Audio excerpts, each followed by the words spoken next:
Capítulo 32. Manassés e Josias, o pior e o melhor. O reino de Judá entrou em decadência mais uma vez durante o terrível reinado de Manassés. O paganismo voltou com força e muitos foram levados à idolatria. Manassés, porém, desencaminhou Judá e o povo de Jerusalém a ponto de fazerem pior do que as nações que o Senhor havia destruído diante dos israelitas. Segundo Crônicas, capítulo 33, verso 9. Graves males brotaram e se desenvolveram: a tirania, a opressão, o ódio a tudo o que era bom. A justiça foi pervertida e a violência prevaleceu. No entanto, as experiências difíceis pelas quais Judá tinha passado em insegurança durante o reinado de Ezequias desenvolveram em muitos uma força de caráter que agora servia como barreira contra a iniquidade. Eles falavam em favor da verdade e com isso despertaram a ira de Manassés, que procurou silenciar toda voz de desaprovação. Manassés também derramou tanto sangue inocente que encheu Jerusalém de um lado a outro. Segundo Reis, capítulo 21, verso 16. Um dos primeiros a cair foi Isaías, que trabalhou por mais de meio século como mensageiro escolhido por Jeová. Outros enfrentaram zombarias e açoites. Outros ainda foram acorrentados e colocados na prisão, apedrejados, cerrados ao meio, postos à prova, mortos ao fio da espada. Hebreus capítulo 11, versos 36 e 37. Alguns dos que sofreram perseguição durante o reinado de Manassés traziam mensagens especiais de deprovação enviadas por Deus. Os profetas declararam que o rei de Judá agiu pior do que os que antecederam. Segundo Reis, capítulo 21, verso 11. Por causa disso, os habitantes do reino deveriam ser levados como escravos para a Babilônia, para ali serem despojados e saqueados por todos os seus adversários. Mas aqueles que mesmo em terra estrangeira colocassem sua confiança inteiramente no Senhor, encontrariam um refúgio seguro. Fielmente os profetas falaram a Manassés e ao seu povo, mas a Judá apostatada não quis dar ouvidos. Como um exemplo do que aconteceria ao povo se continuasse rebelde, o Senhor permitiu que o rei fosse capturado pelos soldados assírios que prenderam Manassés, colocaram-lhe um gancho no nariz e algemas de bronze e o levaram para a Babilônia. Segundo Crônicas, capítulo 33, verso 11. Essa desgraça fez com que o rei caísse em si. O rei humilhou-se muito diante do Deus dos seus antepassados. O Senhor o ouviu e o atendeu seu pedido, de forma que o trouxe de volta a Jerusalém, a seu reino. E assim, Manassés reconheceu que o Senhor é Deus. Mas esse arrependimento aconteceu tarde demais para salvar o reino da influência de anos de idolatria. Entre os que foram influenciados para o mal de tal forma que não havia mais possibilidade de recuperação, estava o próprio filho de Manassés, que assumiu o trono com a idade de 22 anos. O rei Amon imitou seu pai em tudo. Abandonou o Senhor, o Deus de seus antepassados, e não andou no caminho do Senhor. Segundo Reis, capítulo 21, versos 21 e 22. O ímpio rei não recebeu permissão para reinar por muito tempo.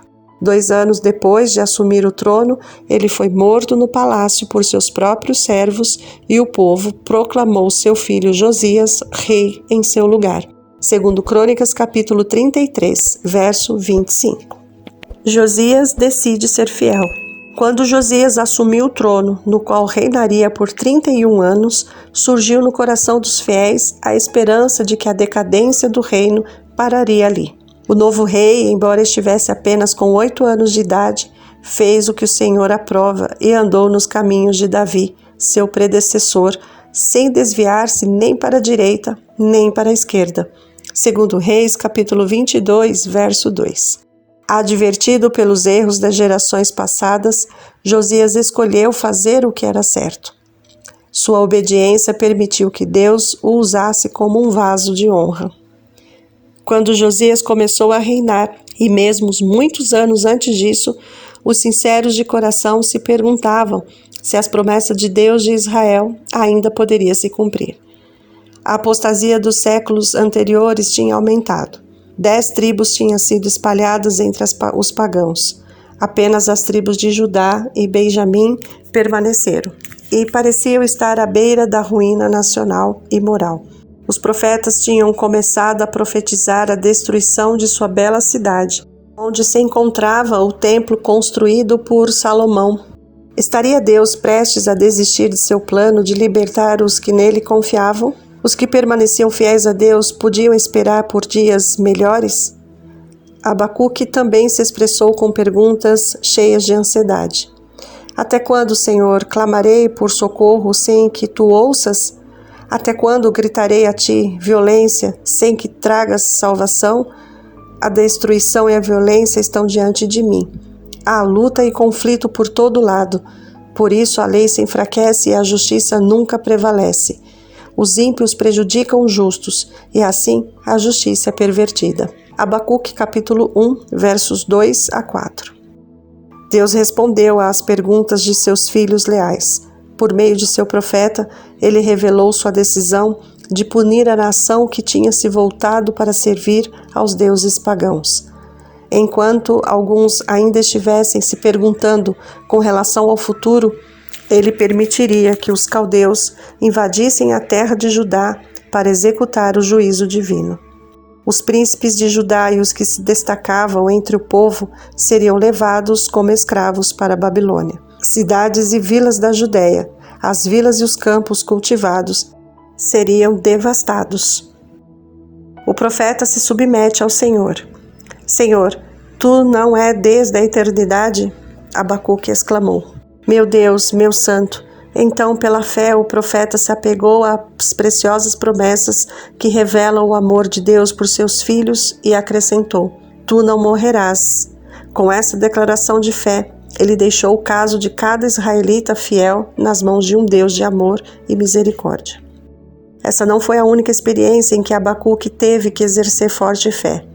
Em certa ocasião, ele disse: Ficarei no meu posto de sentinela e tomarei posição sobre a muralha. Aguardarei para ver o que ele me dirá. Bondosamente, o Senhor respondeu: Escreva claramente a visão em tabuinhas para que se leia facilmente, pois a visão aguarda um tempo designado. Ela fala do fim e não falhará. Ainda que se demore, espere-a, porque ela certamente virá e não se atrasará. Escreva: O ímpio está envaidecido, seus desejos não são bons, mas o justo viverá pela sua fidelidade. Abacuque capítulo 2, verso 1 a 4. A fé preservará o povo de Deus hoje. A fé que fortaleceu Abacuque naqueles dias de provação é a mesma fé que preserva o povo de Deus hoje. Sob as piores circunstâncias, o cristão fiel pode manter firme a sua confiança na fonte de toda a luz e poder. Pela fé em Deus, pode renovar sua coragem. O justo viverá por sua fidelidade. O Senhor fará muito mais que atender às mais altas expectativas do que nele depositam sua confiança. Ele dará sabedoria de acordo com as suas necessidades.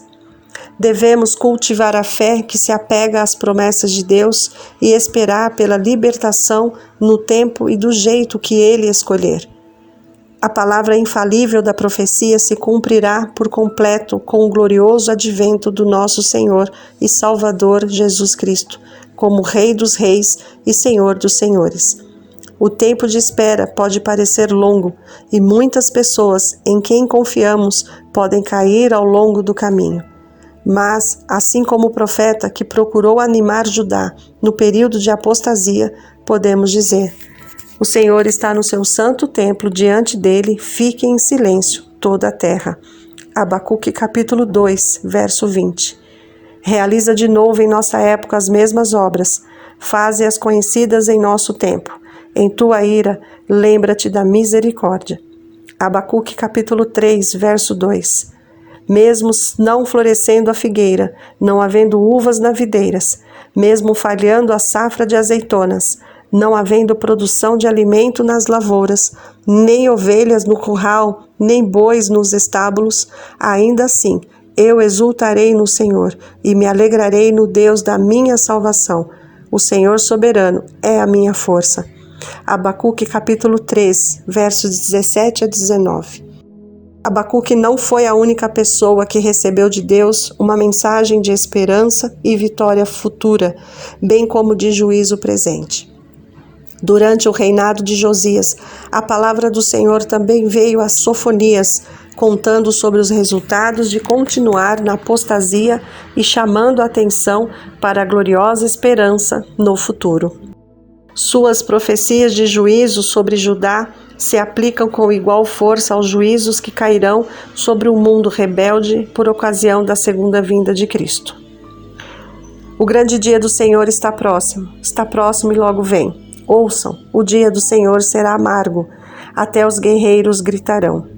Aquele dia será um dia de ira, um dia de aflição e angústia, dia de sofrimento e ruína, dia de trevas e escuridão, dia de nuvens e negridão, dias de toques de trombeta e gritos de guerra, contra as cidades fortificadas e contra as torres elevadas. Sofonias capítulo 1, versos 14 a 16. Nem a sua prata nem o seu ouro poderão livrá-los do dia da ira do Senhor. No fogo do seu zelo o mundo inteiro será consumido, pois ele dará fim repentino a todos os que vivem na terra. Busquem o Senhor, todos vocês humildes do país, vocês que fazem o que ele ordena. Busquem a justiça, busquem a humildade. Talvez vocês tenham abrigo no dia da ira do Senhor. Sofonias capítulo 2, verso 3. Naquele dia se dirá a Jerusalém: não tema, ó Sião, não deixe as suas mãos enfraquecerem. O Senhor, o seu Deus, está em seu meio, poderoso para salvar. Ele se regozijará em você, com o seu amor a renovará. Ele se regozijará em você com brados de alegria. Sofonias capítulo 3, versos 16 e 17.